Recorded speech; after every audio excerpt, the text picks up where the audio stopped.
Are you looking to convert TIFF to JPG format? We've got you covered. We'll show you 2 easy methods to export TIFF to JPG. Let's see the manual method to change TIFF to JPG.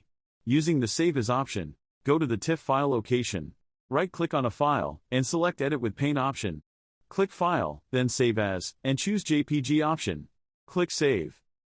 Now let's check the Pro method to convert TIFF to JPG. That's where the BitRecover TIFF Converter Wizard comes in. Just visit the official BitRecover website and download our TIFF to JPG converter. Launch the software, and click Next to begin. Add TIFF files or folders. Select the files you want to convert. Choose JPG as saving format. Set the destination path. And lastly, click Convert.